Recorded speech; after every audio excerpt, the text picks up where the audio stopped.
अद्वितीय है रूप तुम्हारा,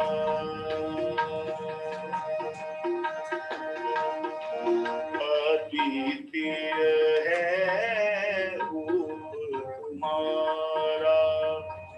जन समाज में हे भगवन, जन समाज में हे भगवन, अद्वितीय प्रकाश तुम्हारा, अद्वितीय प्रकाश तुम्हारा। विश्व के भीतर हे भगवन, विश्व के भीतर हे भगवन, अद्वितीय है रूप तुम्हारा, अद्वितीय है रूप तुम्हारा।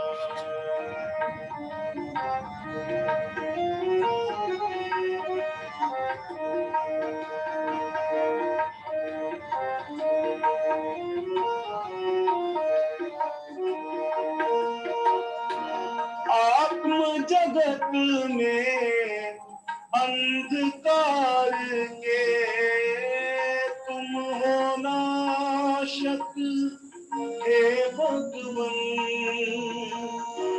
आत्म जगत में अंधकार के तुम हो नाशक हे भगवन।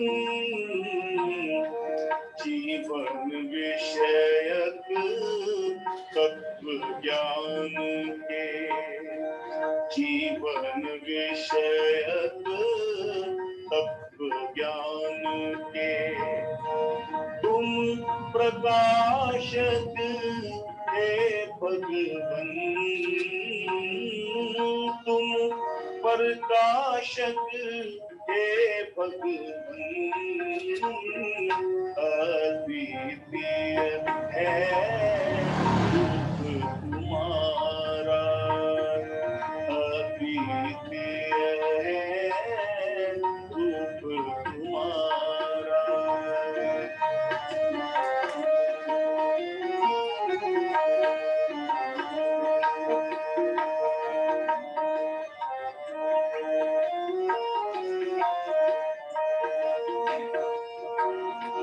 धर्म अधर्म के सत्य ज्ञान के तुम हो दाता हे भगवन,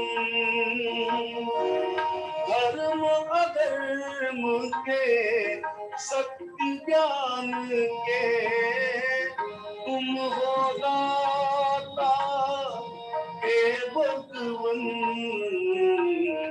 आत्म रूप और सत्य धर्म के, आत्म रूप और सत्य धर्म के तुम दर्शाता हे भगवन,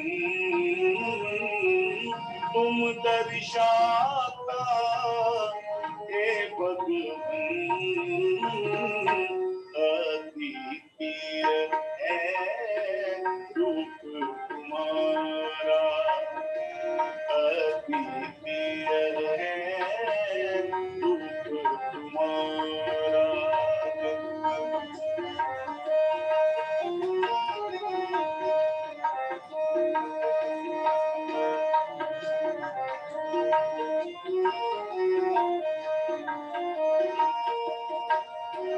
पापी जनों के जीवन के तुम सच्चे त्राता हे भगवन। पापी जनों के जीवन के तुम सच्चे त्राता हे भगवन।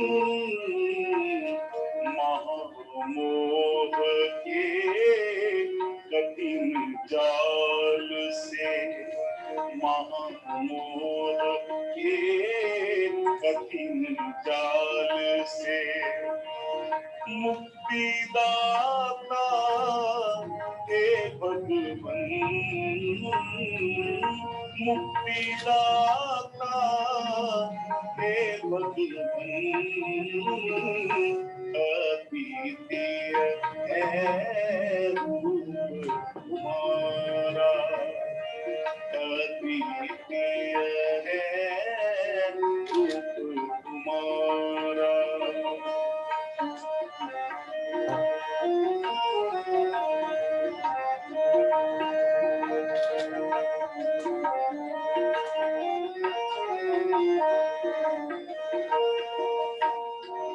पाप बोध पापी के भीतर उत्पन्न करता हे भगवन। पाप बोध पापी के भीतर उत्पन्न करता हे भगवन। पाप मला से उसके मन को, पाप मला से उसके मन को निर्मल करता हे भगवन। निर्मल करता हे भगवन। अद्वितीय है रूप तुम्हारा, अद्वितीय है रूप तुम्हारा।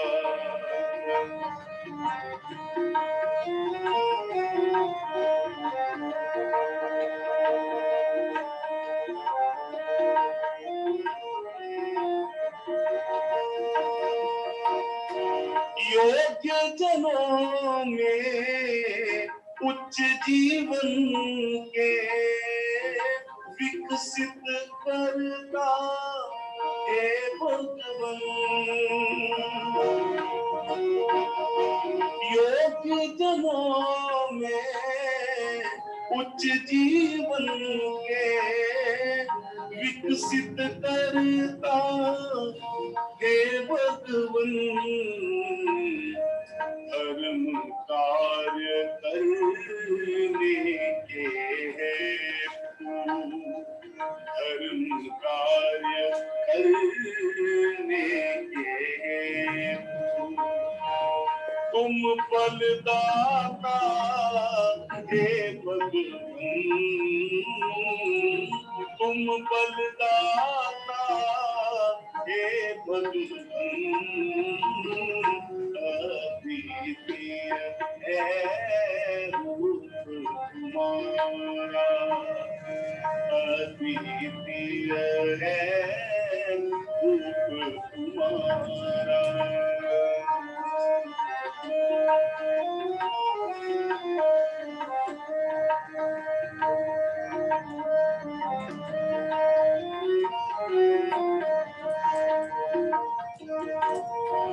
विश्व के सारे ही जगतों के तुम हित करता हे भगवन।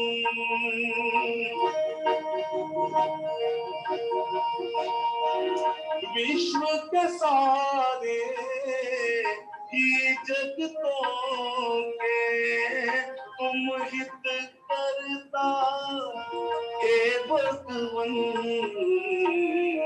संबंधों में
रूप जो तुमरा उसको ध्याऊं है भगवन।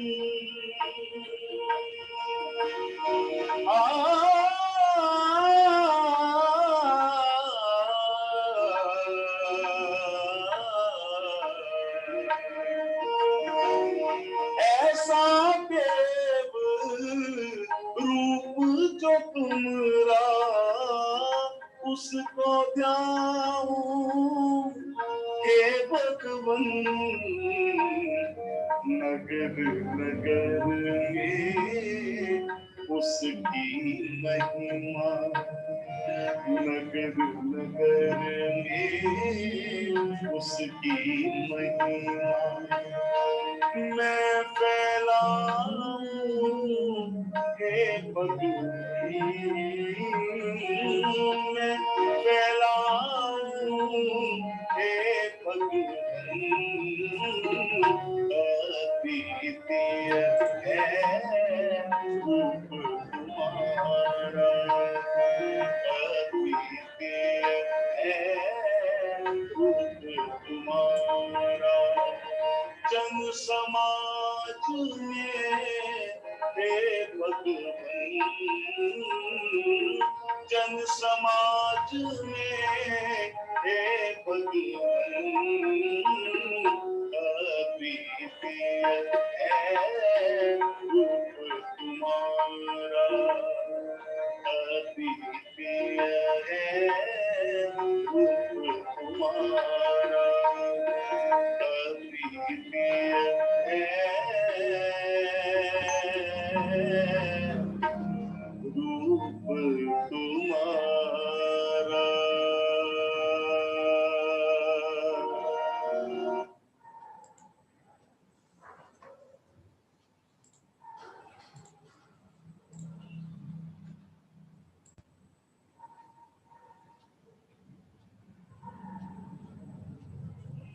इस समय हमारे चिंतन का विषय है विकास क्रम की सर्वोत्तम देन देवात्मा।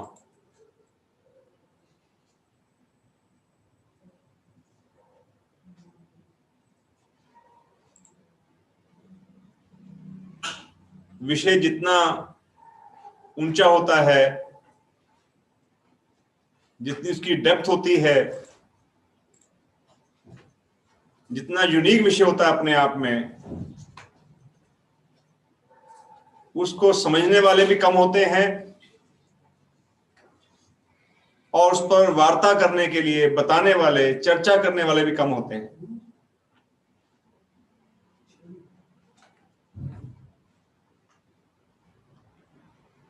लेकिन अगर वो विषय बिल्कुल ही भिन्न हो दुनिया की समझ से, बिल्कुल अनोखा हो, तो उसको समझने वाले नहीं मिलते फिर।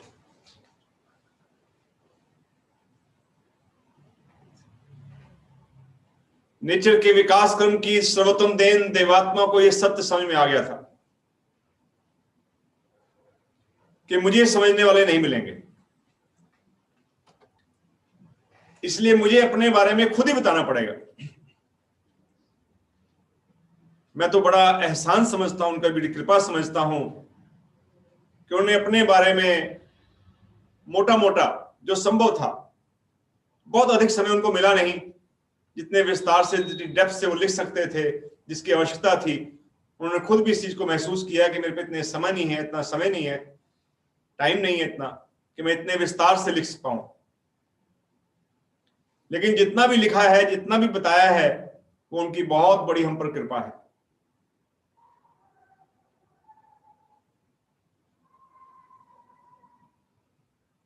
एक कक्षा में विद्यार्थी बैठे थे और मास्टर जी जो अध्यापक थे वो बहुत अच्छे से पढ़ा रहे थे, बहुत इंटरेस्ट ले रहे थे, बहुत उनसे इन्वॉल्व हो रहे थे, बहुत कोशिश कर रहे थे कि वो बच्चे बहुत अच्छे से समझे बात को, उनका भला हो। तो उन्होंने बीच में पूछा, बच्चों ये बताओ कि सत्य और भ्रम में क्या अंतर होता है। एक बच्चा बहुत समझदार था, कहते सर जी मैं बताऊं? क्या, हाँ बता बेटा। कहते सर हम सब बच्चे हैं ना। कहते हाँ बच्चे तो हैं तुम सब। कहते आप मास्टर जी? कहते हाँ। कह जी आपको बड़ा इंटरेस्ट हमारे बीच में कि हमारा भला हो जाए, हमारा विकास हो जाए, बड़े इंटरेस्ट लेके पढ़ाते हैं, आप बीच में आते हैं, हमारे बैठते हैं, अच्छा तो बहुत लगता है, और नई नई बातें पढ़ाते हैं हमें आप। तो आप हमारे प्रति बहुत ज्यादा लगाव रखते हैं, प्यार रखते हैं, हमें पढ़ाना चाहते हैं, ये सत्य है। और अगर आपको लगता है कि हमें कुछ समझ में आ रहा है तो ये भ्रम है।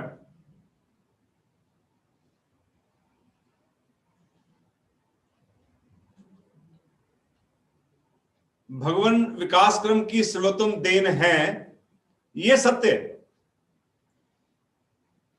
लेकिन मुझे या आपको ये लग रहा हो कि हमें समझ में आ गया है, तो हम सबका भ्रम है।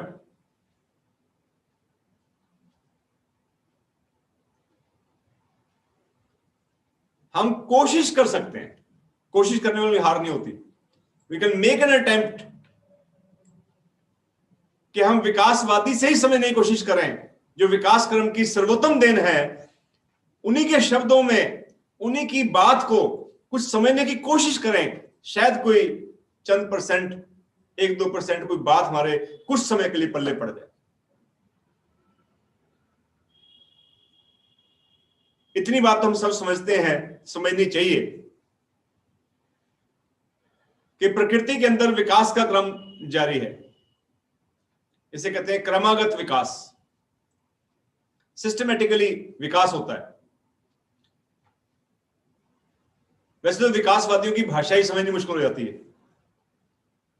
एक विकासवादी ने कहा था एक बार, मेरी बाजुओं में सूर्य का लहू है। लहू मतलब खून। The blood in my arms is from the sun. अब यही बात उसने एक लाइन में कहती, बड़ी छोटी लाइन है, मेरे बाजू में सूरज का लहू है, लेकिन इसमें करोड़ों वर्षों का इतिहास छुपा हुआ है। करोड़ों सालों का प्रकृति का विकास का क्रम छुपा हुआ है, एफर्ट छुपे हुए हैं। सूर्यमंडल का बनना एक पर्टिकुलर, पहले तो सूर्यमंडल का बनना अपने आप में एक बड़ी बात है। कैसे सूर्यमंडल बना समझना वाकई मुश्किल है थोड़ा सा, लेकिन वैज्ञानिक इस विषय पे इतना तो बताते ही हैं कम से कम कि कैसे चीजें स्टार्ट हुई, कहां से सूर्यमंडल आया, या और सूर्यमंडल आते हैं, उनके बनने की प्रक्रिया क्या है।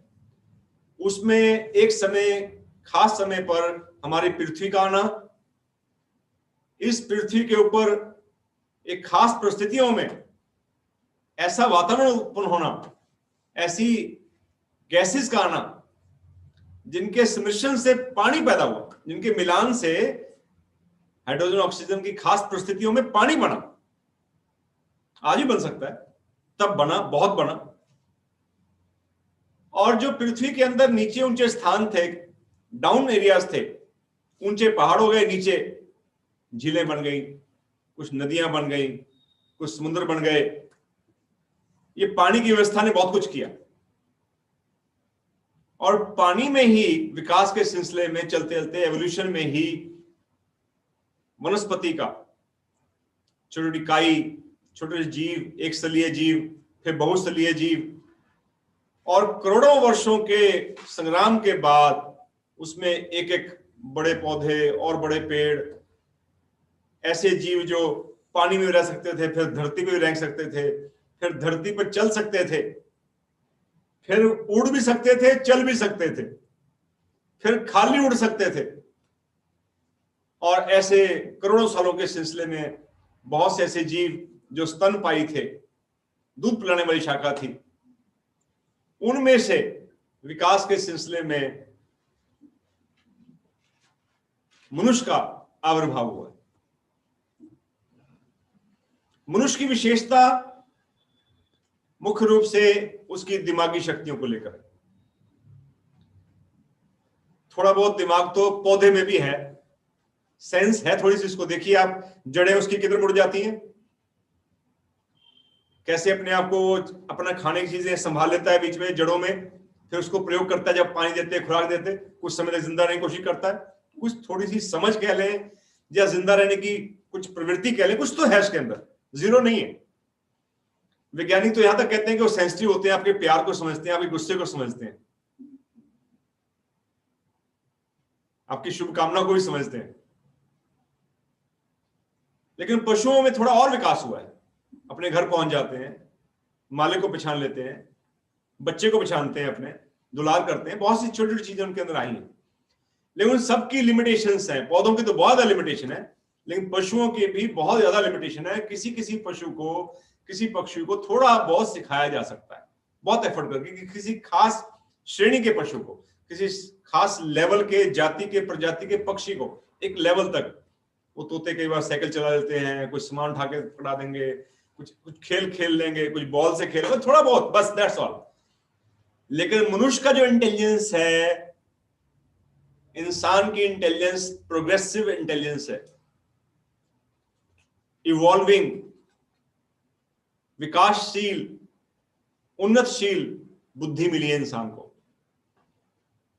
कभी रियलिटी शोज में ज्यादा बच्चों से एक्सपोजर का मौका मिलता है, कभी ड्रामेबाज देखिए, कभी उनका डांस देखिए, कभी उनको गाने का लेवल देखिए। छोटे छोटे 3-3 साल के बच्चे, 5-5 साल के बच्चे इतना प्रभावित करते हैं अपनी योग्यताओं से, कैसे पकड़ते हैं, क्या दिमाग है उनका।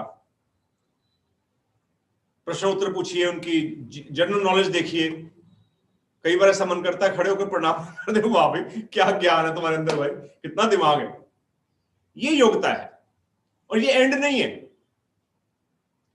ये विकास पाने की और विकसित होने की और आगे बढ़ने की संभावनाएं उसके अंदर बनी हुई है, कि वो मनुष्य है, वो पशु नहीं है। पशु की अपनी सीमा है, मनुष्य की अपनी सीमा नहीं है, जहां तक इंटेलेक्ट का सवाल है। और इसी इंटेलेक्ट के कारण, इसी दिमागी शक्ति के कारण, जो उन्नतशील योग्यता उसके अंदर मिली, शक्तियां मिली मानसिक, उन उन्नतशील मानसिक शक्तियों के द्वारा उसने अपना भी विकास किया है, पशुओं का भी विकास किया है, हिस्ट्री भरी हुई है इस चीज की, और पौधों का भी विकास किया है, और भौतिक चीजों का सुंदर रूप दिया है, उसका भी विकास किया है। क्या नहरें बना दी, नदियों की डायरेक्शन चेंज कर दी कि इधर नहीं इधर चाहिए मुझे इधर नदी, उनके बांध बना दिए, उनको पानी को रोक लिया, उससे बिजली बना ली। क्या दिमाग का कमाल है। नहरें निकल आई उससे, और फिर झीलें बन गई, आर्टिफिशियल पिकनिक स्पॉट बन गए। कहीं रैंडमली पौधे होते होंगे अपने हिसाब से, जो उसे सिस्टमेटिक लगा के इतने सुंदर बगीचे तैयार कर दिए। इस कलर के ये टुलिप के पेड़ हैं, छोटे छोटे पौधे सुंदर, इस कलर के ये हैं, बगीचे, गार्डन्स इतने सुंदर इंसान ने बनाए हैं। पौधों के अंदर बहुत विकास किया है। छोटे छोटे साइज के कहते हैं बेर होते थे, इतने सुंदर सुंदर बेर आने लग गए, सेब आने लग गए, फल फ्रूट क्वालिटी और उनकी मात्रा में पैदा होती है। बहुत संग्राम हुआ है, बहुत कार्य किया है इंसान ने अपने दिमाग से, और उसका रिसर्च का काम, उसके ज्ञान का काम रुका नहीं है अभी। एक समय था, अगर आप देखें पैदावार को देख लीजिए, हमें भारतवर्ष में गेहूं मंगाना पड़ता था। कई साल तक स्थितियां ऐसी रही हैं, हाथ जोड़ने पड़ते हैं, गेहूं दे दो भी हमें। एक गाजर घास जैसी बीमारी भी ले आए थे हम मांगने चक्कर में, बाहर से गेहूं लिया और वो भी साथ आ गई। अब तक पेंडा ही छोड़ा उसने हमारा, लेकिन वो अवस्था थी। और अब हम एक्सपोर्ट कर सकते हैं। ये विज्ञान का ही यूज किया, दिमाग का यूज किया इंसान ने। इतनी आबादी बढ़ गई, जबकि पहले से इतनी आबादी बढ़ने के बावजूद भी इतनी मात्रा में गेहूं और फसलें आने लग गई हैं। तो ये इवॉल्व करने का तरीका है इंसान का, कि वो वनस्पति जगत को इवॉल्व कर रहा है। बेजान अस्तित्वों को, बिल्डिंग्स देखिए कितनी ऊंची ऊंची बना दी उसने, एक टावर दूसरा टावर, उसमें भी मुकाबला, फिर और ऊंचा, फिर और ऊंचा, फिर और बड़ा। उसकी मजबूती, उसकी सुंदरता, उसका गेटअप, उसकी एस्थेटिक लुक, कितना कुछ इंसान करता है। हैरानी होती है कई चीजों को देखकर, एस्थेटिक लुक को देखकर, उसकी गेटअप को देखकर, बिल्डिंग की साइज को देखकर, उसके अंदर संग्राम और थॉट प्रोसेस को देखकर, कि कैसे समुद्र के अंदर उसने 20-20 मील तक ले गया, पहाड़ों को चीरते 10-10 मील तक सुरंगें बना दी उसने। कितना कुछ किया, कितना कुछ करता रहेगा, इसकी बहुत विस्तृत गाथा है। पशुओं के अंदर से विकास किया है, उनकी जनरेशन को सुधारा है, बहुत लंबी गाथा है, कैसे पशुओं के जीन्स को इसने काम किया है, अपने ऊपर कितना काम किया है, अपने विषय में कितना समझने की कोशिश की है, खास तौर पे अपने शरीर के विषय में ज्ञान पाने की, दिमाग के विषय में ज्ञान पाने की, खगोल के क्षेत्र में दूरबीनें ढूंढ ढूंढ कर कितना ज्ञान पाया है, कैसे उसके आधार पर इसने चीजें ढूंढी हैं, कैसे सैटेलाइट बनाए हैं, कैसे कंप्यूटर इजाद कर लिए हैं, कैसे आर्टिफिशियल इंटेलिजेंस का एरिया बहुत बड़ा एरिया बन गया है एआई का, और कैसे इसने इंटरनेट के द्वारा एक नया संसार खड़ा कर दिया है। तो ये विकास की गाथा है दिमाग के आधार पर। लेकिन दिमाग क्योंकि भावों के अधीन है, उसकी प्रवृत्तियों के वासनाओं उत्तेजनाओं के अधीन है, दिमाग अपने आप में स्वतंत्र कार्य नहीं करता। इसलिए हम कभी किसी को मत कहें कि तेरा दिमाग खराब, किसी का दिमाग खराब नहीं, भाव मनुष्य को चलाते हैं, इसलिए भाव अच्छे खराब होते हैं। तो कभी दिमाग अच्छा सोचता है, कभी बुरा सोचता है, जैसा भाव चलाता है उसको वैसे सोचता है बेचारा। तो दिमाग का काम सिर्फ सोचने का। भाव कैसे हैं उसके अंदर, फीलिंग्स कैसी हैं, और क्योंकि जब फीलिंग्स नेगेटिव होती हैं, नकारात्मक सोच होती है जब, उसके द्वारा वो भाव इंसान के द्वारा विनाश की लीला रचते हैं। और उसकी भी कहानी इतनी दुखद, इतनी विस्तृत है कि घंटों चाहिए समझने के लिए कि इंसान ने नुकसान कितना किया है, पर्यावरण का कितना नुकसान किया है, वायु का प्रदूषण कितना किया है, ये हम सब इससे भली भांति वाकिफ है। पानी की क्या बुरी हालत की है, कितना उसको केमिकल्स युक्त कर दिया है, कितना कैंसरस बना दिया है, कितनी बीमारियों के ढेर लग गए। एक बम से वो कितनी बार इस पृथ्वी को नष्ट कर सकता है, ऐसी क्षमता हासिल कर ली है। जंगलों को कैसे इसने नष्ट किया है, कैसे पशुओं का संहार, सुबह उठते ही पहली जब आंख खुलती है उससे पहले ही लाखों पशु कट जाते हैं, कितना जुल्म होता है उनके ऊपर, कितनी उनकी आहोजारी निकलती है, कितना उनका बड़ा कातिल हत्यारा इंसान बना हुआ है। और शरीर का ज्ञान पाने के बावजूद भी ये बेईमानी से, ठगी से, एक दूसरे को जहर देने का, नुकसान पहुंचाने का कितना बड़ा कारण बनता है। कैसे हत्यारा बनता है, कैसे ये रेपिस्ट बनता है, बलात्कारी बनता है, कैसे ठग बनता है, धोखेबाज बनता है, कैसे कातिल बनता है, कैसे अपनी शरीर की हानि खुद करता है, दूसरों को तो करता है, अपनी भी करता है। नशों के द्वारा, ड्रग्स के द्वारा बड़े बड़े फिल्म इंडस्ट्री में काम करने वाले एक्ट्रेस, एक्टर, बड़े बड़े विचारशील, बड़े बड़े साइंटिस्ट नशों में ग्रस्त रहते हैं, सुसाइड करने की टेंडेंसी रखते हैं, सुसाइड कर लेते हैं, अपने शरीर का महादुश्मन बन गया है। स्वाद अनुराग से इतनी बीमारियां पार ली हैं कि छोटी उम्र में भी कितनों को कितनी बीमारियां लग जाती हैं सिर्फ स्वाद के चक्कर में। सिर्फ नशे ने इसका नाश नहीं किया, स्वाद ने भी बहुत नाश किया है। काम वासना इसको खत्म ही कर दिया है, इसकी सोच को बिल्कुल बंटाधार कर दिया इसका।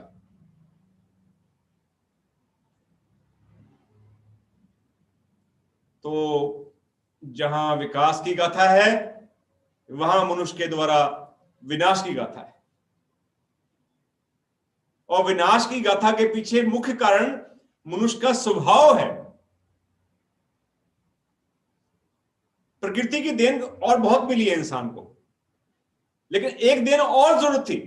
पहाड़ देनी तो है, जब मैं इस संसार में आया, आप इस संसार में आए, या मनुष्य मात्र, सारा मानवता, सारा जो भी इंसान अब तक पैदा हुए हैं वो आए, उनसे पहले पहाड़ थे। तो प्रकृति का प्रबंध पहले से था भाई, नदियां थी, जल था, पानी, हवा, रेगिस्तान, समुद्र, खनिज, धातुएं, ये सब भरा हुआ था प्रकृति के अंदर। ये व्यवस्था की हुई थी, प्रकृति के विकास की व्यवस्था पहले से थी। वनस्पति की व्यवस्था थी, जंगल थे, पेड़ थे, पौधे थे। ठीक है, खेती का विकास खुद कर लिया इसने, लेकिन फल थे जिंदा रहने के लिए। पशु थे, उनका दूध उपलब्ध था, उनकी सवारी उपलब्ध थी, उनसे मित्रता कर सकता था, की इसने। और साथी मनुष्य हुए, उनका सहयोग मिला, कबीले बने, बहुत कुछ विकास की गाथा है। लेकिन इस सब के बावजूद, चारों जगतों का विकास करने के बावजूद, और ये वर्च्यूज नेचर इसको दी हुई थी, इनके बावजूद उसको एक अपने विषय में कुछ समझने के लिए, जानने के लिए कि मैं विनाश का कारण क्यों बनता हूं, ये कैसे समझ में आया उसको। वो चूहे वाली बात है, यह चूहेदानी में चूहा एंटर करना जानता है कि उसको वहां क्या दिखता है, रोटी, खासतौर पर उसको मीठा हो थोड़ा लगा हुआ हो या उस पर थोड़ा घी लगा हो, उसकी खुशबू आती हो, तो बल्कि एक चूहा घुस जाए ना तो दूसरा लप लप करता है, ऐसे करता है खड़ा पास में, ये बड़ा तेज है, खुद घुस गया, मुझे बाहर रख रखा, दरवाजा बंद कर रखा अपना। उसको ये नहीं पता चलता बाहर वाले को कि मौत आई है, इसकी सुबह मरेगा, ये पानी में डुबो के मारेंगे या कहीं तालाब में फेंकेंगे, मतलब क्या असर होगा इसका, या डंडे से पीटे, मतलब क्या होगा, कुछ भी सकता है भाई। लेकिन बाहर वाला लप लप करता रहता है कि भाई ये चूहा घुस गया अंदर और मैं बाहर खड़ा हूं, और अंदर वाला चूहा एंटर करने का रास्ता वो जानता है कि घुसना कैसे है, लेकिन कड़क की वजह ये पटक से अंदर बंद हुआ, उसके पास कोई नहीं पता निकलना कैसे है। ऐसी मनुष्य की अवस्था है। नीच जीवन में घुस तो जाता है, स्वाद अनुराग में घुस जाता है, काम वासना में घुस जाता है, और कई बार सारी उम्र दौड़ता रहता है काम वासना के पीछे, सारी उम्र स्वाद अनुराग के पीछे, सारी उम्र धन अनुराग के पीछे। वो धन धन धन करते हुए खत्म हो जाता है, लेकिन धन अनुराग उसका चैन नहीं पाता, वासना का प्रेम उसके अंदर बढ़ता चला जाता है, खत्म हो जाता है, 70-80 साल का हो जाता है, लेकिन उसके अंदर से वो निगाहें पाक नहीं होती, वो निकल नहीं पाता उससे। 80 साल 85 साल 90 साल का होकर भी स्वाद नहीं जाता। एक कहते हैं बाबा था, उसके दांत चढ़ गए तो मूली लेने वाले से मूली लेता रहा, मूली गली में आता था बेचने वाला, अब उसकी बिकती थी, उसने कहा बाबा वैसे एक बात बताइए, मेरी जो मूली बिके, मैं तो दिक्कत है, ये 2 किलो मूली ले करे क्या तुम, ये दांत तो है नहीं। कहते हो क्या मतलब, क्या बता दो दे, मैं जान करके पूछ रहा, तुम मूली कैसे खावे जब तेरे दांत नहीं है। तो उसने बताया कि गली मोहल्ले के बच्चे शाम को खेलने आते हैं, छोटे छोटे बच्चे, मैं उनको बुला लेता हूं, मूली छीलता हूं, मूली काटता हूं और उन सब बच्चों को मूली खिलाता हूं। कहते तेरे को क्या मिलता है कि जब मूली खाते हैं तो चिड़चिड़ी लगती है, तो उनके शीशी की आवाज करते हैं तो उनको चिड़चिड़ी लगती है, तो उसकी खुशी मुझे मिलती है, मैं खुद नहीं खा सकता तो उनको मूली खाता था कि खुश हो लेता हूं। यहां इंसान खड़ा, उसके अंदर खुद कैपेबिलिटी नहीं है कि वो जीवन अपने आप को दे सके, हाई वैल्यूज दे सके, जो मिल गई उससे काम चला रहा है बस। उसके अंदर 2 रास्तों में चल पड़ा, एक विज्ञान का रास्ता, एक धर्म का रास्ता, एक कर्म कांड का रास्ता, मान्यताओं का रास्ता। उसने कोई ऐसी विधि नहीं थी कि वो जान सके कि धर्म में भी विज्ञान का समावेश हो सकता है क्या इन दोनों का मिलन हो सकता है, और फिर धर्म सही क्या है, सही धर्म की परिभाषा क्या है, उसके सिद्धांत क्या होंगे, उसका राह क्या होगी। मनुष्य की इस डिमांड को भी प्रकृति माता ने, प्रकृति के विकास क्रम ने देवात्मा को लाकर पूरा किया है। देवात्मा एक ऐसी शख्सियत नेचर के विकास क्रम में आई है जिनकी आत्मिक गठन मुकम्मल है, और ये आत्मिक गठन मुकम्मल है इसलिए वो देव जीवनधारी है। देव जीवनधारी है इसलिए उनका नाम देवात्मा है, इसीलिए वो विकास क्रम की सबसे सर्वश्रेष्ठ देन है, सर्वोत्तम देन है। ये दोनों बातें जितनी हमें समझ में आती चली जाएंगी, एक नेचर और एक विकास क्रम, इन दोनों की समझ जितनी बढ़ती जाएगी उतनी ही देवात्मा को समझने में सबसे बड़ी दिक्कत यही है।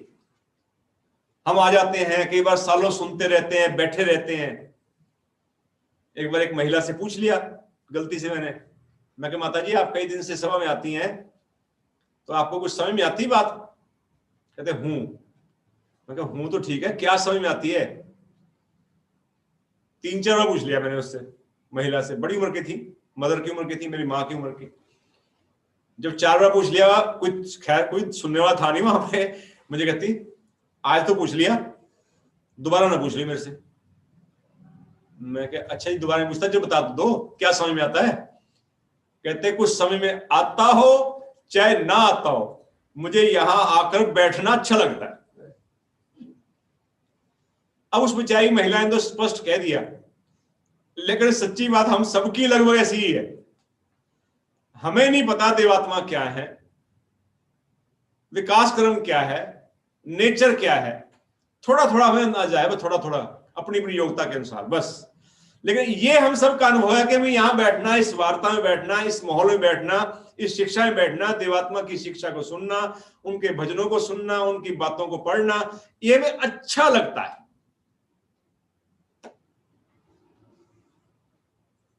ये भी बहुत अच्छी बात है, जिनको अच्छा लगता है मैं उनको प्रणाम करता हूं।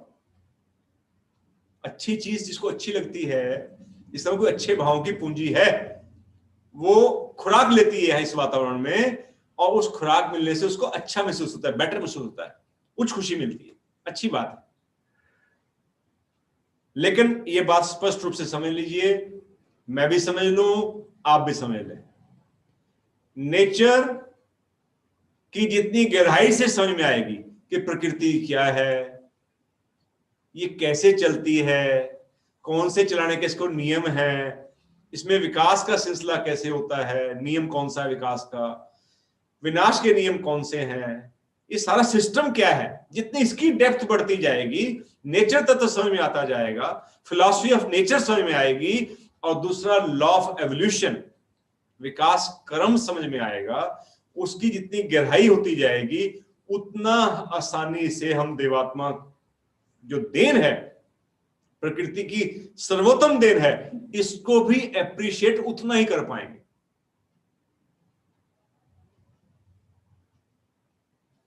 कुछ गुण, कुछ विशेषताएं, कुछ योग्यताएं नेचर ने जब सर्वश्रेष्ठ देन लाई इस संसार में, उनको दे के भेजा है। कुछ क्वालिटीज, कुछ एट्रीब्यूट्स उनको दे के भेजे। सबसे पहला एट्रीब्यूट, सबसे पहला गुण और खासियत देवात्मा की उनकी जन्म को लेकर है, बीज को लेकर है। जैसे आक और आम दो शब्द हैं, पेड़ होते हैं, आक का पेड़ होता है, आम का पेड़ होता है, बराबर है शब्द दोनों, लेकिन बीज अलग अलग है। लिखने में लगभग का और मां का फर्क है, लेकिन बीज अलग अलग है, रिजल्ट अलग अलग है, फल अलग अलग है। चाहे सेम मिट्टी हो, भूमि वही हो, दोनों को बो दो, सेम क्वालिटी का पानी दो, सेम धूप हो, सेम माली हो, वैसी हवा चलती हो, परिस्थितियां सारी वैसी हैं, लेकिन फल जुदा जुदा है। एक अमृत देता है, दूसरा जहर पैदा करता है।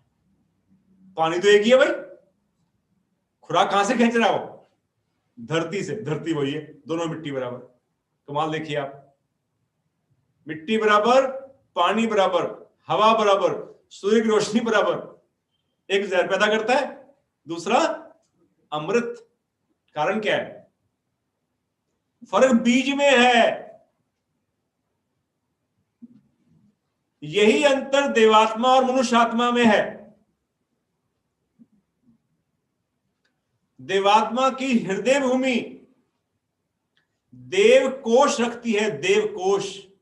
देव कोश संबंधी बीज हैं उसके अंदर, देव शक्तियों के बीज हैं उसके अंदर, समस्त सात्विक शक्तियां तो हैं ही उसके अंदर, लेकिन उन सब से ऊपर, सारे उच्च भावों से ऊपर देव शक्तियों का कोश उनके अंदर है, बीज उनके अंदर है। और इसके साथ साथ उनको बहुत अच्छी हृदय की भूमि मिली है, आत्मिक भूमि मिली है, और बहुत सुंदर मानसिक शक्तियां मिली है। नेचर के विकास क्रम को हम सजदा कर सकते हैं। एक बालक को भेजा इस संसार में ऐसी विशेष बीज देकर, ऐसी विशेष योग्यता देकर, जो योग्यता उनकी जन्म से है।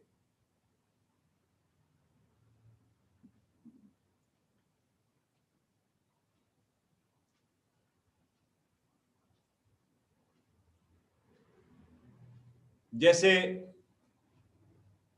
पशु और मनुष्य में अंतर मामूली अंतर नहीं है, प्रजाति का अंतर है। लाइन ही लगा है। ये लाइन सोचते हुए ना मेरे अहंकार पे चोट पड़ रही है, सोचते हुए भी, कहते हुए भी, समझते हुए भी। अगर आपके किसी के पड़ जाए तो हैरान मत होना, मेरे पड़ रही है कि मेरा कंपैरिजन पशु की तरह कर किया जा रहा है। पशु और इंसान में जैसे अंतर है, किस चीज को लेकर? मुख्य रूप से प्रोग्रेसिव इंटेलेक्ट को लेकर। उन्नतशील बुद्धि शक्ति पशु में नहीं है तो नहीं है भाई, क्या करें भाई? इसलिए मैं अपने आप को समझा रहा हूं। अब आपको लगता है समझ में आए, बहुत अच्छी बात। काका, बच्चे, तेरे अंदर देव शक्तियों का बीज नहीं आया जो देवात्मा को जन्मजात मिली है।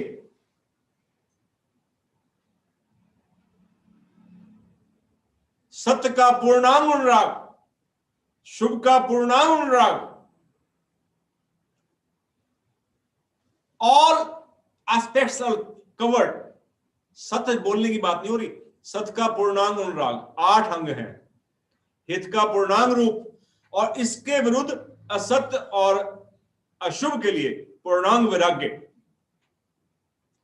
ये 4 बड़ी बड़ी देव शक्तियां लेकर देवात्मा को भेजा गया है। आपको अच्छा नहीं लग रहा तो कुदरत से शिकायत करो, नेचर से करो। देवात्मा भी हेल्पलेस, उनको तो भेज दिया भाई, वो क्या करें। उनको भी समझ बहुत देर में आई बात ये, जाके बहुत समय निकल गया कि मेरा फर्क क्यों है, ये सोच फर्क क्यों है, ये सारा जीवन फर्क क्यों है। बहुत मुश्किल समझ में आई, शुक्र मनाओ समझ में आ गई। नहीं तो हमें कैसे समझ में आती, तो बताता कौन हमें।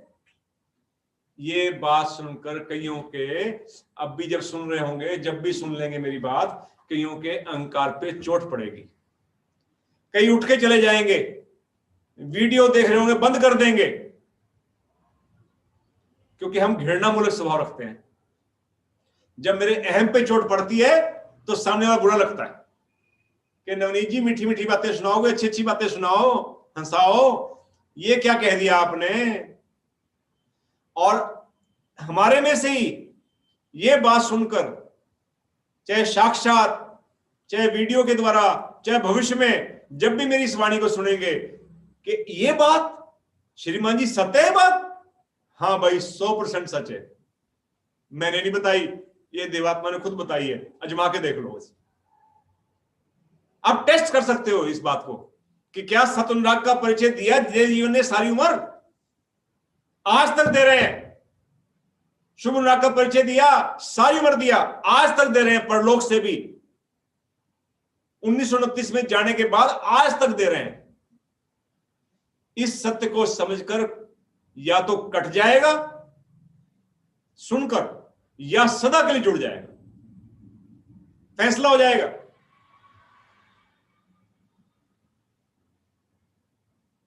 प्रकृति ने देवात्मा को जो सौभाग्य बख्शा है, इसकी पहचान देव ज्योति में हो सकती है। इसलिए हमें साधनों की जरूरत है कि शायद देव ज्योति मिल जाए। इसलिए स्वाध्याय की जरूरत है, निज के साधन की जरूरत है। देववाणी, देवात्मा की लिखी हुई वाणी का पाठ करने की जरूरत है, समझने की जरूरत है कि शायद देव ज्योति मिल जाए। और जैसे ही देव ज्योति मिलेगी और ये सब समझ में आ गया अगर कि ये जन्मजात योग्यता, स्वभावगत योग्यता जो देवात्मा मिली है, ये नेचर की अपनी देवात्मा देन है ही, लेकिन देवात्मा के अंदर ये योग्यता की देन भी कमाल की देन है नेचर की। तो जुड़ते चले जाएंगे, सदा के लिए जुड़ जाएंगे, रास्ता क्लियर हो जाएगा। दूसरी योग्यता जो प्रकृति ने देवात्मा को देकर भेजा है, वो है निरंतर विकास पाने की योग्यता। हम तो मनुष्य आत्मा आमतौर पे भाई 19-21 का फर्क हो सकता है, ठीक है, एक्सेप्शंस होती हैं कि श्रीमान जी आप बहुत अच्छे बहुत अच्छा हो भाई, लेकिन असल बात यह है कि मनुष्य आत्मा का स्वभाव सबका कुछ मिलता जुलता ही है। हम क्या करते हैं, 4 कदम आगे 2 कदम पीछे, फिर 2 आगे फिर 4 पीछे, फिर वही क्या वही। ये मनुष्य का स्वभाव है। कभी सेवा करने लग जाता है, आमतौर मनुष्य का स्वभाव ये, फिर सेवा से उदासीन हो जाता है, साधन शुरू कर देता है, फिर साधन से उदासीन हो जाता है, कुछ परहेजगार बन जाता है, कुछ दिन बाद कहता है मारो लात परहेजगारी को, चलो देखी जाएगी, जीना मरना देखा जाएगा, कहीं फिसल जाता है। कभी निंदा छोड़ देता है, बहुत कम छोड़ते हैं, 10 दिन 15 दिन पकड़े रखता है अपने आप को, फिर एक दिन सारी बड़ास निकाल देता है क्योंकि इसका लगातार सिलसिला चलता नहीं है।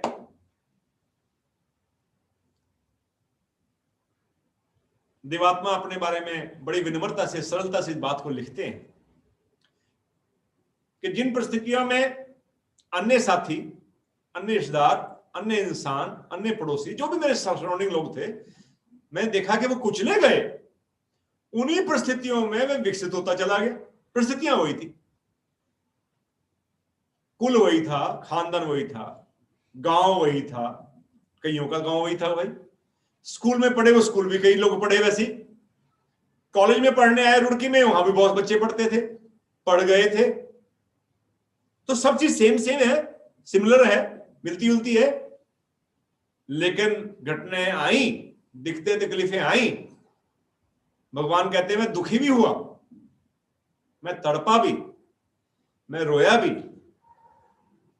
लेकिन कुचला नहीं गया। जैसे बादलों में सूरज छिप जाता है और जब निकल कर आता है तो बड़े तेज के साथ निकल कर आता है। मैं विरोधी घटनाओं में घिरा जरूर, लेकिन जब जब उभर कर आया तो पूरी शक्ति के साथ आया। और सारा देव जिनका इतिहास आप पढ़ लीजिए। कमाल की बात है कि ये बात जो मैं आपसे अर्ज कर रहा हूं, ये उनकी ऑटोबायोग्राफी के टाइटल से भी एक्सप्रेस होती है। देवात्मा की ऑटोबायोग्राफी का टाइटल है मुझ में देव जीवन का विकास।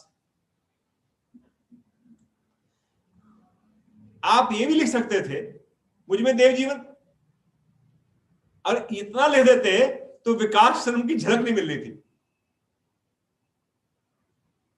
और वो कहते मैं सतनुरागी हूं, तो विकास श्रम नहीं झलकता उसके अंदर। वो कहते मेरे अंदर सतनुराग का विकास हुआ है। मैं शुभ अनुरागी हूं, नहीं, मेरे अंदर शुभ अनुराग का विकास हुआ है। मेरे अंदर देव शक्तियां विकसित हुई हैं, मेरे अंदर देव ज्योति विकसित हुई है और निरंतर विकसित होती चली गई है। देव शक्तियां अपनी प्रकाष्ठा लेवल बढ़ाती चली गई हैं। तो देवात्मा को कुदरत ने यह योग्यता देकर भेजा है कि वो निरंतर विकास पाने की योग्यता रखते हैं। तीसरी बात, एक और विशेषता देकर कुदरत ने देवात्मा को आविर्भूत किया है। ये विकास क्रम की देन कोई छोटी देन नहीं है। हर चीज अगर आप इसको डेप्थ में जाके थोड़ा समझेंगे तो आप महसूस करेंगे यूनिक है, अद्वितीय है, देखने में साधारण देखकर भी अद्वितीय है। कुछ छोटी सी चीज साधारण भी दिखेगी, उसमें निरालापन है। लेकिन ये तीसरी योग्यता तो बड़ी कमाल की योग्यता देके भेजी। प्राय मनुष्य का जो लक्ष्य रहता है वो उसकी वासनाओं पर आधारित होता है। धन की वासना है, काम की वासना है, शरीर को आराम की बात, जितनी वासनाएं इंसान के अंदर रहती हैं, या उत्तेजना है। मुकदमा लड़ रहा है किसी से, घृणा से लड़ रहा, द्वेष के भाव से लड़ रहा, किसी जलता है तो उत्तेजनाओं के कारण भी, गुस्सा आया हुआ है उसके कारण गतिविधियां हो रही हैं। तो हमारी गतिविधियां, हमारा जीवन हमारी वासनाओं या उत्तेजनाओं पर निर्भर है। और कहीं ना कहीं जो भी हम करते हैं उसके अंदर मूल लक्ष्य सुख रहता है। मैं धन कमाता, मैं पेंशन में खुश हूं, मुझे फालतू की चीजें, मेरी हट्टी छोटी सी दुकान है कि मुझे धन में सुख नहीं मिलता है ना, आराम में छोटे से खा लूं, इसलिए नहीं कमा रहा हूं। जिसको सुख मिलता है उसको जरूरत नहीं तब भी इकट्ठे गिनने, कहीं तो नोट गिनने में सुख मिलता है, गिने जाओ गिने जाओ गिने जाओ, सुख मिलता है। बात सुख की है, उसको धन से कोई लेने देना नहीं। इसलिए अगर धन में कुछ सुख होता तो सारे धन के पीछे हुआ गए होते, सब धन के पीछे नहीं। जिसको धन में सुख मिलता है, जितना ज्यादा मिलता है वो उतना उसके लिए, उतना मिले न मिले अलग बात है, उसको उतना वर्ल्ड रहता है, उतना वो चौकस रहता है, उतना वो परेशान रहता है। तो मनुष्य का मूल मुख्य लक्ष्य धन नहीं है, आराम नहीं है, सुख है। सुख किस में मिलता है? इसलिए क्योंकि मनुष्य को सुख अलग अलग चीजों में अलग अलग मिलता है, इसलिए उसकी प्रायोरिटीज अलग अलग रहती हैं, प्राथमिकताएं अलग अलग रहती हैं। प्राय इंसान पद चाहता है, कोई पदार्थ चाहता है, कोई यश चाहता है कि वह दान भी आदमी यश के लिए देता है कि यश होगा, कीर्ति होगी मेरी, नाम होगा मेरा। इसलिए वो कहता है कि जी यहां देखो अच्छे सात्विक जीवनधारी भी हुए हैं। कहते एक महापुरुष के पास कोई गए और कहने लगे श्रीमान जी सस्ता जमाना था कि आप अगर 10,000 रुपए दे देंगे तो आपका यहाँ नाम लग जाएगा। कहते भी ले जाओ, चेक ले जाओ। बड़े खुश हुए कि 10,000 की सामी मिली, भाई दानी मिला, बड़ा अच्छा। उसे 9,999 रुपए का चेक काट दिया, 1 रुपया कम। कमाल है, प्रणाम करता है ऐसी शख्सियत को। अच्छे भाव कहीं कहीं मिलते हैं, लेकिन प्राय इंसान नाम के लिए करता है। सम्मान के लिए करता है, उपाधि के लिए करता है, टाइटल, या किसी सुख जिसमें सुख मिलता उसको।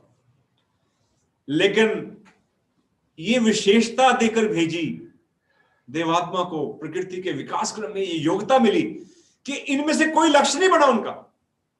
पद पर थे, उपाधियां मिली, नाम भी हुआ, धन भी मिला उनको, शिक्षा भी मिली उनको, चीजें मिली, लेकिन देवात्मा का लक्ष्य नहीं बनी कोई चीज। लक्ष्य बिना बना उच्च भावों पर आधारित, बल्कि देव भावों पर आधारित। एक देव विजन मिला उनको, उनको अलग दिखा दुनिया में भाई कि इस पृथ्वी में रहते हुए ये इंसान रहते हैं, इन्होंने नरक क्यों मचा रखा है, ये पापों में ग्रसित हैं, उससे हानि होती है इनकी, अनमेल में है, संबंधों में टकराहट में है, दुखी है, परेशान है, और दुख में अनुचित है, बच सकते हैं। इनके भाव बदल जाए, इनका दिनचर्या बदल जाए, इनकी सोच बदल जाए, इनका खान पान बदल जाए, इनके लक्ष्य बदल जाए, तो ये हितकर मेल की अवस्था में आ सकते हैं, ये उचित सुखों के भागी बन सकते हैं। ये नारकी जीव क्यों बने हुए हैं? ये स्थिति ने बेचैन कर दिया। तो देवात्मा का लक्ष्य क्या रह गया फिर? कोई पद, नौकरी, शिक्षा, नाम, उपाधि नहीं। एक निराला लक्ष्य धारण कर लिया, एक निराला व्रत धारण कर लिया। सत शिव सुंदर ही मेरा परम लक्ष्य होवे, जग के उपकार में जीवन जे जाए। इसमें नौकरी बाधक लगी 1882, कितना समय पहले सोचिए। उस जमाने में 150 रुपए की ऊंची सरकारी नौकरी तृप्ति नहीं दे रही थी, तसल्ली नहीं हो रही थी, क्योंकि नेचर ने जो लक्ष्य रख रखा था उनके सामने, जब तक उस पर ना पहुंच जाते तब तक वो शांत नहीं हो सकते थे, और उनकी शक्तियों ने वो लक्ष्य ढूंढवा लिया और वहां पहुंचा दिया। तो तीसरी योग्यता है जो देवात्मा को प्रकृति के विकास क्रम में देके भेजी है। चौथी काबिलियत देके भेजी, अटल विश्वास, आत्मनिर्भरता। काहे पे अटल विश्वास? प्रकृति के शुभ नियमों पर। फंडामेंटल नियम, सच्चाई के साथ झूठ की जंग होगी होगी, लेकिन विश्वास क्या है? अटल विश्वास क्या है? फतेह किसकी होगी? सच्चाई की। भलाई के साथ अशुभ की, बुराई की जंग होगी होगी, लेकिन विश्वास क्या है? अटल विश्वास। जीत किसकी होगी? भलाई की। सत और शुभ की जीत पर अटल विश्वास। दुनिया की कह रही है देवात्मा को क्या मिला? फूलों क्या मिले कि वाह भाई वाह, ये सच्चाई भलाई का दीवाना पैदा हो गया, हम इसके चरणों में लेट जाएं। लोग कहते हैं तू पागल है, सिर फिरा है। उनके शिष्य जो थोड़े बहुत बने, जो समझने की कोशिश कर रहे थे उनको, जो थोड़ा चल रहे थे उनके पीछे, उन पर जुल्म शुरू हो गए, उनकी मारपीट की गई, सिर फाड़ दिए, खून निकला, अपमान किया, बरगलाया गया, पुस्तकें फाड़ दी, बेंच तोड़ दिए। देवात्मा को व्यभिचारी कहा गया, ठग कहा गया, चोर कहा गया, लुटेरा कहा गया, झूठा कहा गया, खूनी कहा गया। समाचार पत्रों में बड़े बड़े पोस्टर छपे, चीजें छपी, इश्तिहार छपे उनके खिलाफ। यहां तक कि बड़ी संख्या में लोगों ने इकट्ठे होकर उनकी धर्मपत्नी के विधवा हो जाने की कामना की। लेकिन इन हालातों के बावजूद, मुकदमात के बावजूद, गोलियां चलने के बावजूद, सताए जाने के बावजूद, वो अपने महाकठिन जीवन रथ से तिल भर भी इधर उधर नहीं हुए। हिमालय के न्याय स्थिर रहे, पांव पीछे नहीं रखा। क्या ये अटल विश्वास और आत्मनिर्भरता के बिना संभव था? नहीं था। इसलिए प्रकृति के विकास क्रम में ये योग्यता जो मिली उनको, ये बड़ी अद्भुत योग्यता थी। पांचवी योग्यता जो देवात्मा को मिली, जो काम मिला, जो टारगेट मिला, वो था त्याग। साधारण त्याग नहीं, अद्वितीय त्याग। त्याग तो एक शराबी भी करता है, सेहत का त्याग करता है, धन का त्याग करता है। एक गांव में ये घटना हुई थी ना, छोटा गांव था, शहर को सुबह सुबह एक बस जाती थी 8 बजे, तो लोग 7 बजे बस आती थी, बैठ जाना शुरू कर देते थे। एक बंदा बैठा 7:30 बजे जाके बैठ गया, पास से ओ भाई तू कहाँ जा रहा? कभी शहर जा रहा था। कहते क्या हुआ? नीचा तो क्या आ गया? कहते कहाँ जा रहा था? कहते शहर। कहते क्या हुआ? कहते खांसी नहीं जा रही। खांसी नहीं? कहते दिखाया नहीं किसी को। कहते दिखाया था यहाँ पे गाँव में, फायदा नहीं हुआ। मैं क्या शहर में दिखाया हूँ जाके। वो कहते छोड़ मैं बताता हूँ तेरे टोटका। कहते क्या? कहते वो थोड़ा सा शाम को ही पैग पी लिया कर। कहते उससे खांसी चली जाएगी? कहते हाँ। तेरे को पता है बेबस धरती थी गांव में कितनी? कहते हाँ थी। क्या चली गई? कहते हाँ चली गई। क्या मेरी शादी हुई थी, पत्नी थी घर में, चली गई? कहते हाँ चली गई। कहते मेरी जवानी थी, सेहत थी, नूर था मेरे चेहरे पे, मेरी सेहत चली गई? कहते हाँ चली गई। कि गांव में इज्जत थी है, अब कोई नमस्ते भी नहीं करता मेरे को, तेरे को बाजी मार के बुलाना पड़ा, तो क्या बता मेरी इज्जत रहेगी गांव में? चली गई? चली गई? क्या चली गई? कहते भाई जिसके चक्कर में मेरी धरती चली गई, मेरी पत्नी चली गई, मेरी सेहत चली गई और मेरी इज्जत चली गई, तेरी खांसी कितनी बड़ी चीज है, नहीं जाएगी? तो कितना बड़ा त्याग है भाई शराबी का। सेहत गंवा दी, जवानी गंवा दी, इज्जत गंवा दी, धरती गंवा दी, परिवार गंवा दिया, पत्नी गंवा दी। एक जुआरी जुए के चक्कर में निर्धन हो जाता है, कंगाल हो जाता है, बर्बाद हो जाता है। फौजी लड़ती है कई बार, सिपाही वहां जाके फौजी जो भी लड़ रहा है वहां पर, चाहे वो अपने देश के लिए लड़ रहा है, चाहे अपनी, पहले लड़ाइयां बहुत ही थी, युद्ध होते थे बड़े राजाओं के आपस में, तो जान गंवा देता है इंसान वहां पर, अपनी मर जाते हैं लोग, कत्ल हो जाते थे। तो त्याग कम है क्या? लेकिन ऐसा तो देवात्मा ने कोई त्याग नहीं किया, किसी जंगे मैदान में नहीं लड़े, ना उन्हें खाना छोड़ा, ना वस्त्र पहनने छोड़े, ना परिवार छोड़ा, ना जंगल में गए, ना अग्नि तापी जैसे कई ऋषि मुनि करते थे, ना सर्दी झेली, ना पानी में खड़े हुए। फिर भी उनका ये महात्याग करने की कैपेबिलिटी जो नेचर ने भेजी देकर, वो काहे के लिए थी? कैसा त्याग था वो महात्याग था किसी वासना को लेकर नहीं, किसी उत्तेजना को लेकर नहीं कि बदले के भाव से जंग में चल दिए, दूसरे राजा को हराना है, पड़ोस वाले को उसका कब्जा करना है, कुछ ये उत्तेजना है। पड़ोसी लड़ने चल गए, डंडा निकाले, पड़ोस को मारा जाके, और अपनी जान चली गई इस चक्कर में, पड़ोसी ने उल्टा मारा, मर गए। ऐसा नहीं कुछ, कोई वासना, उत्तेजना, कोई सुख, कोई पद, कोई धन, ऐसी कोई चीज खींच नहीं रही थी। उनको खींच रही थी कोई चीज, सच्चाई का प्यार, भलाई का प्यार, सुंदरता का प्यार। और वो ये जानना चाहते थे कि सत्य को मैं जानूंगा, धर्म के क्षेत्र में सत्य को जानूंगा, उसी का साथ दूंगा। कहां क्या लिखा है, कौन क्या कहता है, दुनिया क्या कहती है, इसकी परवाह नहीं करूंगा। यही गलती थी ना, सच्चाई का साथ देने में यही गलती है कि मिथ्या, पखंड, अंधविश्वास सब आपके चारों तरफ विरोधी खड़े हो जाएंगे। आज विकास इतना हुआ तो शिक्षा दे दी, देवात्मा का विकास होता गया, विकास की गाथा है। फिर उन्होंने कहा कि ये विश्वास ऐसे ठीक नहीं, ऐसे ठीक है, तो जिनको सिखाया था वही विरोध में खड़े हो गए शिष्य विरोध में आ गए। बदलाव भी उन्होंने किया, पहले बताया भी उन्होंने था, तो बदलाव के साथ ही चलता आदमी, विकास का साथ नहीं बनता। इसलिए विरोधी विरोधी हैं, अपने भी विरोधी हैं, संतान भी विरोधी है। देवात्मा को त्याग क्यों ग्रहण करने पड़ते हैं? आज तक तकलीफ में है, तकलीफ में रहेंगे, क्योंकि कुदरत ने स्वभाव देके भेजा और मजबूर है। सच्चाई और भलाई को प्यार करोगे तो झूठ और बुराई के कारण तकलीफ मिलेगी, त्याग ग्रहण करने पड़ेंगे। मनुष्य सच्चाई और भलाई को लात मारता है, इसलिए देवात्मा का विरोध करता है। इसलिए देवात्मा और मनुष्य आत्मा का स्वभावगत विरोध है।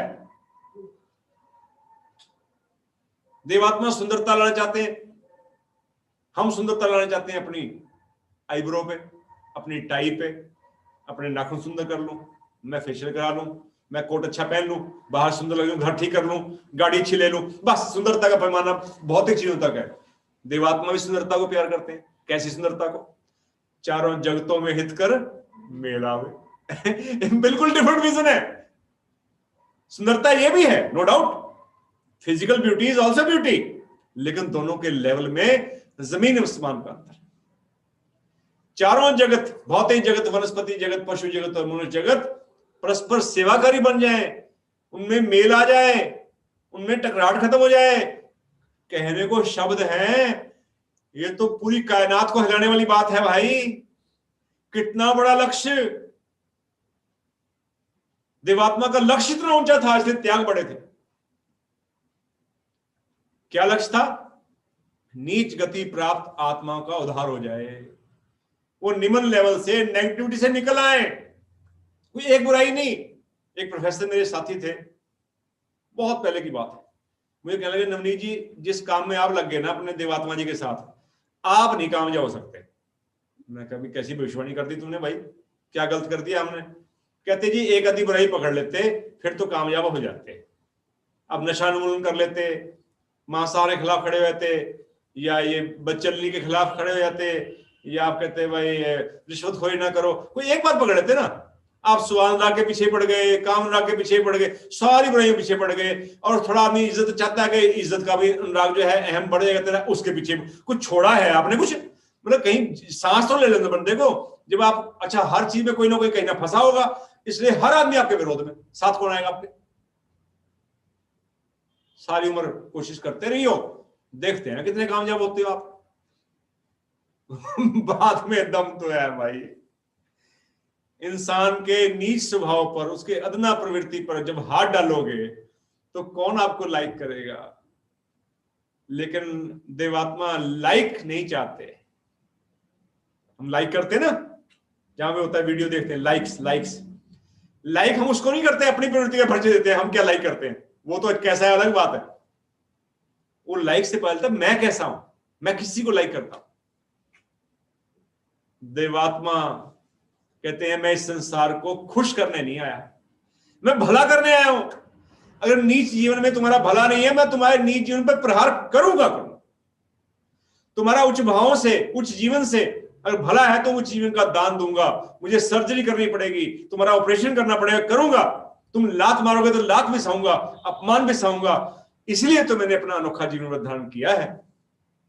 इसके लिए देवात्मा को जो त्याग ग्रहण करने पड़े, वो इस समय की साधना का विषय नहीं है, लेकिन वो 7 वॉल्यूम्स में लाल रंग से छपे हुए हैं, 7 वॉल्यूम्स।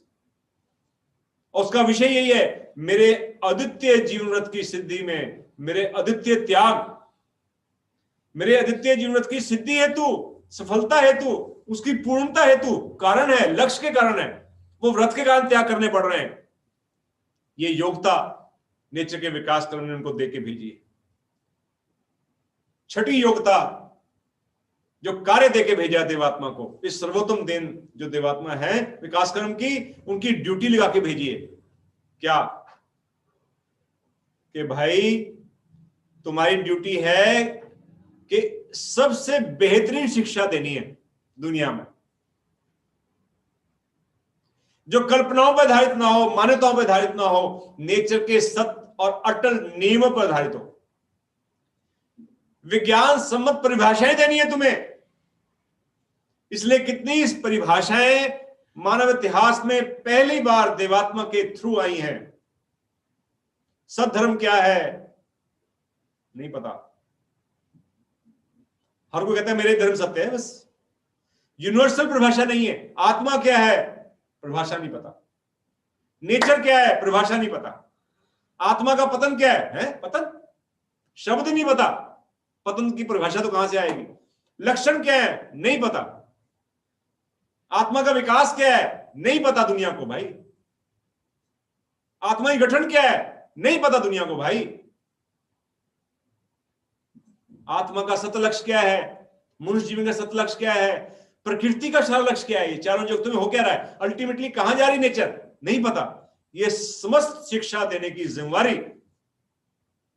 देवात्मा को दी गई है, योग्यता दी गई है कि तुम सब धर्म की शिक्षा का, सबसे बेहतरीन शिक्षा का, जिसमें किसी जाति किसी संप्रदाय की घृणा का लेश मात्र ना हो, जो अटल अटकल पचू ना हो, नेचर के नियमों पर आधारित हो, विज्ञान सम्मत हो, ये काम तुम्हारा है। और ये योग्यता देवात्मा को मिली और इसलिए ये योग्यता मिली देवात्मा को कि उसको क्लैरिफाई कर दें सद्धर्म की शिक्षा को और सद्धर्म के प्रवर्तक बने। इसलिए हम सबका फर्ज है कि सद्धर्म सार पढ़ें, पढ़ाएं, समझें, जानें और उसके अनुसार जीवन जिए। ये पुस्तक है सद्धर्म सार।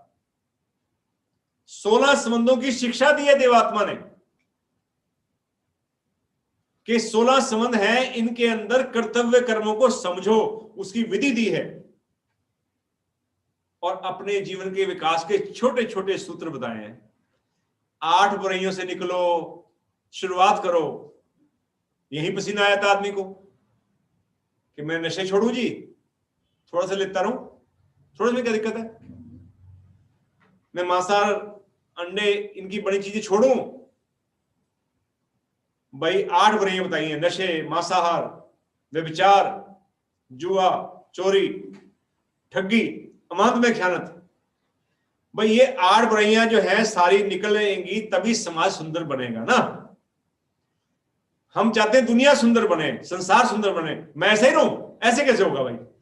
अगर हम वास्तव में चाहते हैं कि संसार सुंदर बने, समाज सुंदर बने, हमारे बच्चे सुरक्षित हों, हम सुरक्षित हों, मेरी पत्नी, मेरी बेटी, मेरी बहू, मेरी मां सुरक्षित हो, तो सबका फर्ज है सब सुरक्षित हों, सब सेफ हों।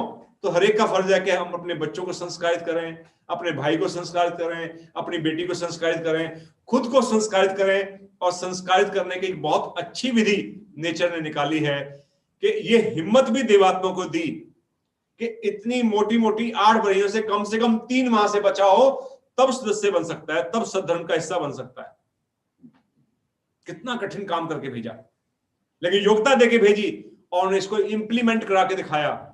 बहुत बड़ा इतिहास है कैसे लोगों ने माफिया मांग मांग कर रिश्वतें वापस की हैं, नशों से उधार हुआ है, बदचलनी से उधार हुआ है, चोरियां गई हैं, ठगियां गई हैं, जीव हत्या रुकी है। जो मोटी मोटी बुराइयां हैं उनसे होने वाली हानि के लिए लोगों ने अपने आप को लताड़ा है, पीटा है, रोए हैं, प्रतिशोध किए हैं। और एक और योग्यता देवात्मा को नेचर के विकास में मिली कि भाई शिक्षा देकर और सद्धर्म का डिफाइन करके सब काम करके आ नहीं जाना, देवलोक में आ जाओ, परलोक में कुछ का इंप्लीमेंट भी करके दिखाना वहां पर कि देखो जो मैंने शिक्षा दी है इसका रिजल्ट क्या निकलता है। धर्म जीवन देना भी है, उच्च जीवन देना भी है, संग्राम करना उसके लिए। देवात्मा के समक्ष 2 काम थे, अपने को समझना और फिर सद्धर्म की शिक्षा खोजना, और तीसरा काम और जुड़ गया है वाला। नेचर के विकास क्रम में सर्वोत्तम देन को यह काम भी दे दिया ड्यूटी कि भाई सिर्फ किताब लिखनी नहीं है, पढ़ानी भी है, रिजल्ट निकाल दिखाना है।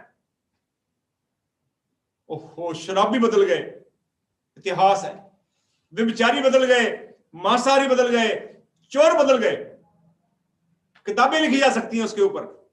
रिश्वतखोर बदल गए, जुआरी बदल गए, शिकारी बदल गए, कन्याहंता बदल गए, लड़कियों को मारने वाले सेवा करने वाले बन गए, स्वाद अनुरागी बदल गए, स्वाद अनुराग से ऊपर उठ गए, काम अनुरागी काम अनुराग से निकल आए, आलसी आलस छोड़ गए, स्वार्थी परोपकारी बन गए, ओहो घमंडी दीन हमदर्द बन गए, सेवाकारी बन गए, ईर्ष्या प्राण ईर्ष्या से निकल आए। मैं क्या क्या बताऊं, मैं एक लाइन में कह सकता हूं कि भगवान के धर्म जीवन दान की जो गाथा इतनी विचित्र है, इतनी लंबी है, हम ये कह सकते हैं कि सैकड़ों हजारों अधिकारी हृदयों की काया पलट गई। घोर संग्राम किया, रातों जागे, मंगल कामनाएं की, तड़पे उनके लिए, रोए उनके लिए, बिल बुलाए। सिर्फ ये नहीं शिक्षा दे दी भी तुम्हें फायदा उठाना ढालो, तुम जानो तुम्हारा काम जाने। नो, नेचर के विकास क्रम में ये बहुत बड़ी योग्यता देके भेजा कि तुम उनके लिए रोओगे, तुम उनके लिए तड़पोगे, तुम उनके लिए बिल बुलाओगे, तुम उनके लिए बीमार हो जाओगे, तुम खप जाओगे, लेकिन उनका भला करके दिखाओगे।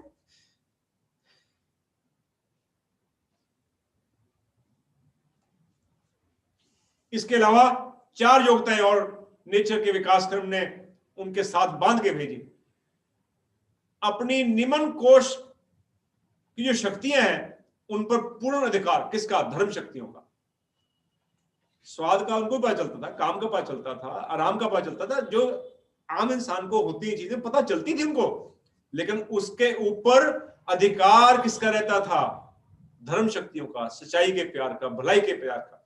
वो कहते हैं कि ये जो शक्तियां हैं, शारीरिक जो विषय वासना चीजें हैं, ये मेरे पास ऐसे मेरे पांव को चाटती हैं जैसे कुत्ता चाटता है पांव को, या बिल्ली पालतू होती है ना, वो चाटती है पांव को, ऐसे चाटती हैं, मेरे ऊपर अधिकार नहीं करती।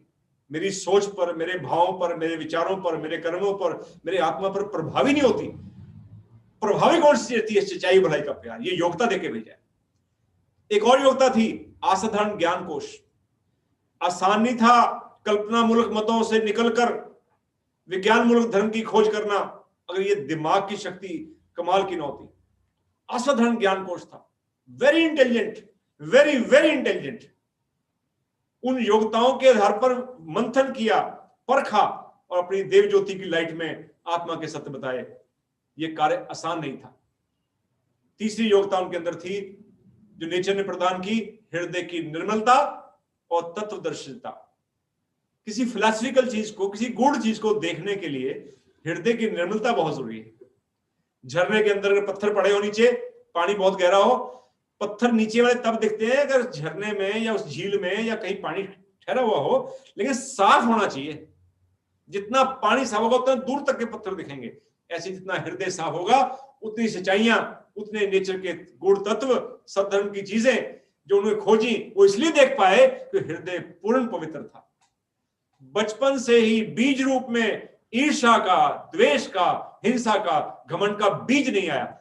ये नेचर के विकास क्रम की बहुत बड़ी कंट्रीब्यूशन थी कि ऐसे हालात उत्पन्न कर दिए इस बालक के हृदय में कि इन्हीं चारों चीजों के इंसान घूमता रहता है। ईर्ष्या, द्वेष, घृणा, हिंसा, घमंड, ये उलझा रखती हैं। इसका बीज ही नहीं आया। और एक योग्यता और आई कि पूर्व, पश्चिम, उत्तर, दक्षिण, कहीं भी गुण हो, कहीं भी योग्यता हो, उसको खींचने की योग्यता, ब्लॉटिंग पेपर की तरह। असाधारण ग्रहण शक्ति, असाधारण त्याग शक्ति। जो चीज सही नहीं है, विश्वास है, कोई अभ्यास है, कोई बात है, त्याग यूं। जो चीज रुकावट है, चाहे संतान है, चाहे कोई अपना शिष्य है, कोई संबंधी है, मेरे उच्च जीवन के रास्ते में, देव जीवन के रास्ते में, जीवन रथ के रास्ते में सहायक नहीं है, विरोधी बनता है, टक हट भाई। चाहे नींद है, चाहे आराम है, चाहे धन है, कोई चीज भी जिसकी जब त्याग की जरूरत पड़ी, त्याग की असाधारण शक्ति और ग्रहण करने की भी असाधारण योग्यता। साथियों, ये आवाज जहां तक जा रही है, काश हमारे हृदयों को झंझोड़ सके। मैं देवात्मा की एक वाणी के द्वारा अपनी वाणी को विराम दूंगा। देवात्मा विकास के पथ पर, विकास क्रम के अगर दूत हैं, इस टॉर्च बीरर ऑफ विकास क्रम, उनके विजय रथ को रोकना नामुमकिन है। No one can stop him. वो इस दुनिया में ना रुके, ना वो देवलोक से रुके, ना रुकेंगे। हम उनको नहीं समझ पा रहे, ये हमारी समस्या, उनकी समस्या नहीं है। हमें विकसित होना होगा। हम 1929 या पुरानी विचारधाराओं में नहीं अटके। देवात्मा इवॉल्विंग सोल हैं, वो नई चीजें बताना चाहते हैं, नई चीजें दे रहे हैं, उनके साथ चलना होगा। विकास की डिमांड, हम आगे बढ़े, अन्यथा पीछे रह जाएंगे। फैसले की घड़ी हमारे लिए, सबके लिए। अगर हम नीच जीवन को अभी भी प्यार करते हैं तो देवात्मा अपनी देवाणी में फरमाते हैं, तुम अपनी नीचता से मुझे नीच नहीं बना सकते। मैं तुम्हारे साथ रहकर भी तुम्हारी बुरी रंगत ग्रहण नहीं कर सकता। तुम्हें या तो खुद मेरी भली रंगत ग्रहण करनी होगी और बुराई के अनुरागी रहकर वह मुझे क्लेश देकर, नहीं तो क्या होगा, बुराई के अनुरागी रहो, मुझे क्लेश देकर। मैं बड़ी हिल गया मैं इस लाइन पढ़ के शब्द कि बुरा मैं बनता हूं, क्लेश किसको होता है? देवात्मा को। स्वभाव है। यही तो विकास क्रम की उच्चतम देन है, तभी तो सर्वोत्तम देन है कि मेरी प्रॉब्लम, कहते हैं कोई होता है मुझे क्या मतलब, आमतौर पर यार ठीक है कह दो दिया, कितना कितना इसके पीछे पड़ूंगा, ये नेचुरल स्वभाव है। लेकिन दिवात्मा फरमाते हैं कि तुम बुराई के अनुरागी रहकर वह मुझे क्लेश देकर और खुद क्लेश पाकर एक दिन मेरे पास से भाग जाना पड़ेगा, ये मजबूरी हो जाएगी। तो हम विचार करें कि हमें दिवात्मा की तरफ बढ़ना है या दिवात्मा से दूर जाना है। नेचर के विकास क्रम की सर्वोत्तम देन देवात्मा है। जिन तक ये खुशखबरी पहुंच चुकी है वो अपने सौभाग्य का दरवाजा खोलें, जीवन के पथ पर आगे बढ़े, देवात्मा की ओर मुख करें, मैं आगे बढ़ सकूं, आप आगे बढ़ सके। हम सबका शुभ हो, मंगल हो, कल्याण हो।